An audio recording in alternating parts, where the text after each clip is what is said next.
Field marshal Asim Munir سے لبنانی army chief کی ملاقات، خطے کی بدلتی ہوئی صورتحال، دفاعی تعاون اور دو طرفہ فوجی تعلقات پر بات چیت۔ دونوں ممالک کی افواج کے درمیان پیشہ ورانہ روابط مزید مضبوط بنانے پر اتفاق۔ علاقائی امن، استحکام اور بین الاقوامی امن کی کوششوں میں پاک فوج کے کردار کا اعتراف۔ جنرل روڈولف ہیکال کو GHQ میں گارڈ آف آنر پیش۔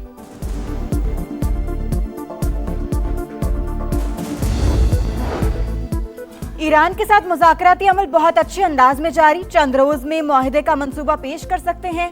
ہم سمجھتے ہیں ایران معاہدے میں دلچسپی رکھتا ہے۔ صدر ٹرمپ کی میڈیا سے گفتگو، کہا اپنے ہرمز کی ناکہ بندی پوری قوت سے برقرار رہے گی۔ ایران تنازع کے خاتمے کے بعد تیل کی قیمتیں نیچے آ جائیں گی۔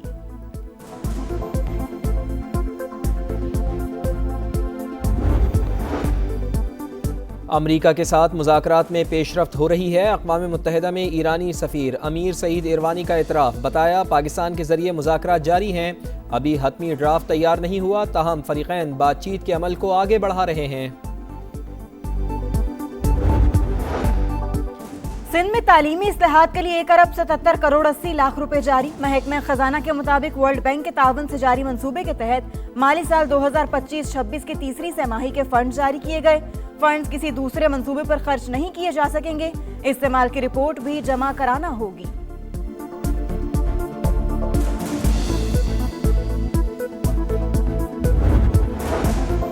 پاکستان اسٹاک ایکسچینج میں کاروباری ہفتے کا دوسرا روز، 1500 سے زائد پوائنٹس کی تیزی۔ 100 انڈیکس 1977 پوائنٹس بڑھ کر 1,70,931 پوائنٹس پر ٹریڈ کر رہا ہے۔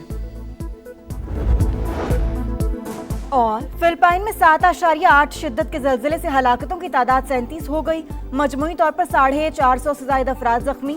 فلپائنی حکام کے مطابق زلزلے سے 22,000 سے زائد افراد بے گھر ہو گئے، 1500 گھر مکمل طور پر تباہ، 230 سے زائد سکولز کو بھی نقصان پہنچا۔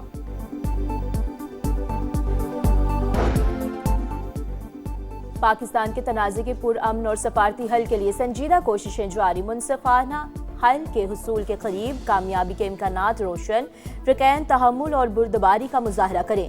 وزیر اعظم شہباز شریف کی اپیل، امن کو ایک اور موقع دینے اور کشیدگی میں اضافہ نہ کرنے پر زور، تشدد اور تباہی کے بجائے سفارتکاری کا راستہ اختیار کرنے کی درخواست، امن، استحکام اور مذاکرات کے فروغ کے لیے کوششیں جاری رکھنے کا عزم۔ افغان سرزمین دہشت گرد تنظیموں کے لیے محفوظ پناہ گاہ، حالیہ حملوں میں غیر معمولی اضافہ عالمی امن کے لیے خطرہ ہے۔ اقوام متحدہ میں پاکستان کے مستقل مندوب عاصم افتخار نے خبردار کر دیا، کہا پاکستان میں دہشت گردی کی کارروائیوں میں افغان شہریوں کے ملوث ہونے کے شواہد موجود ہیں۔ دہشت گرد گروہ غیر ملکی افواج کا چھوڑا ہوا اربوں ڈالرز کا جدید اسلحہ استعمال کر رہے ہیں، خود مختاری، علاقائی سالمیت اور قومی سلامتی کے لیے اپنا دفاع کریں گے۔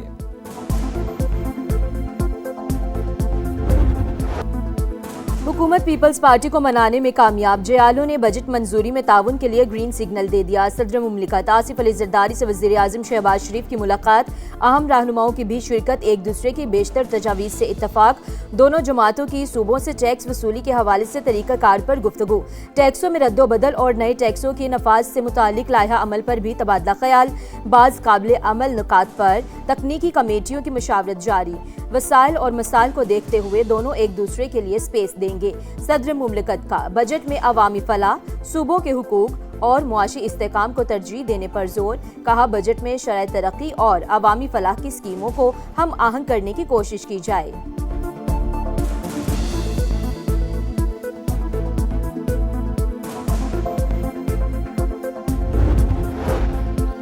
وفاقی بجٹ 11 یا 12 جون کو پیش کرنے کی تجویز، بعض حلقوں کو بجٹ 14 جون تک جانے کا بھی خدشہ۔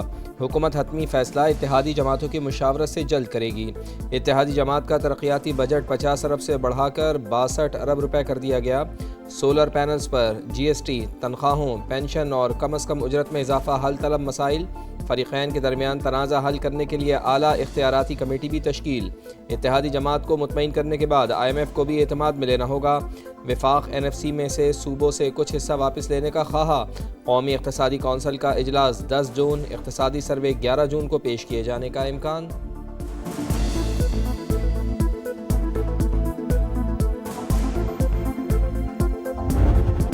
گلگت بلتستان الیکشن میں کامیابی پر کراچی میں جیالوں کا جشن، پیپلز سیکریٹریٹ پر کارکنوں کا ڈھول کی تھاپ پر رقص، ایک دوسرے کو مٹھائی کھلائی۔ گلگت بلتستان میں پیپلز پارٹی نے 8 نشستوں پر کامیابی سمیٹ لی، 7 آزاد امیدواروں نے بھی میدان مار لیا۔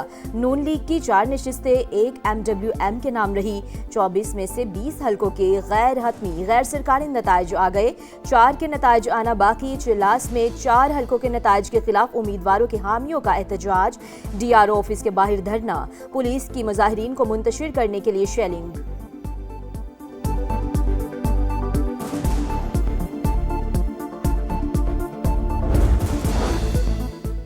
گلگت بلتستان میں مسلم لیگ نون اور پاکستان پیپلز پارٹی کی اتحادی حکومت بننے کا امکان، وفاق اور صوبوں کی طرز پر طے شدہ فارمولہ لاگو کرنے کی تجویز۔ وزیر اعلیٰ پیپلز پارٹی گورنر مسلم لیگ نون کا ہوگا، وزارتوں کی تقسیم 60 اور 40% فارمولے کے تحت ہوگی۔ خواجہ سعد رفیق کہتے ہیں پیپلز پارٹی حکومت بنائے تو مسلم لیگ نون اپوزیشن میں بیٹھے، کوئی حکومت 5 سال میں گلگت بلتستان کی تقدیر نہیں بدل سکتی، 20 سال کا روڈ میپ بنائیں۔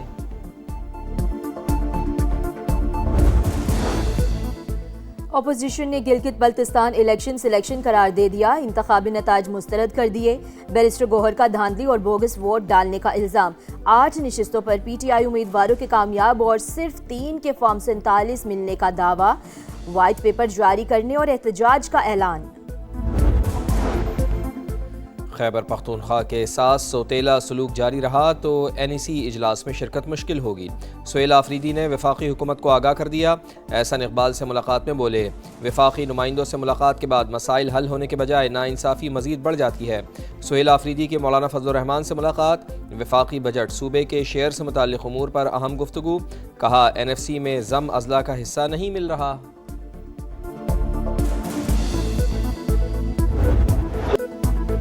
بڑے پیمانے پر تشدد نہ ہوا تو مظفر آباد اور میر پور میں کچھ نہیں کر پائیں گے، منصوبے پر عمل کے لیے فورسز کی تعداد کا جائزہ لے کر فیصلہ کیا جائے۔ کالعدم جوائنٹ عوامی ایکشن کمیٹی کے شوکت نواز میر اور خواجہ مہران کی آڈیو کال لیک، راولاکوٹ میں دہشت گرد حملے اور لاشیں گرانے کی پیشگی، منصوبہ بندی کی جا رہی تھی۔ کال لیک سے واضح ہو گیا ماہرین نے جوائنٹ عوامی ایکشن کمیٹی پر پابندی درست قرار دے دی۔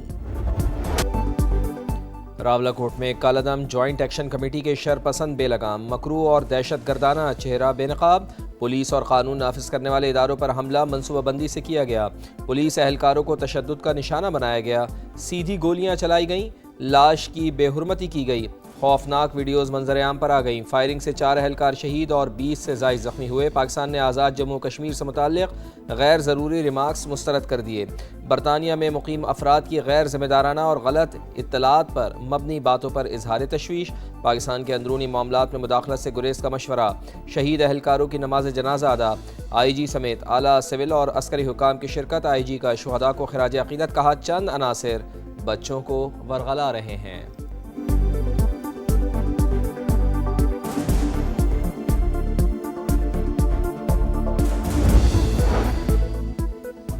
روس کا یوکرین کے خارکیو ریجن پر حملہ، 3 افراد ہلاک، متعدد زخمی، یوکرین کا بھی جوابی وار، کریمیا میں ڈرون حملہ، فضائی دفاعی نظام متحرک۔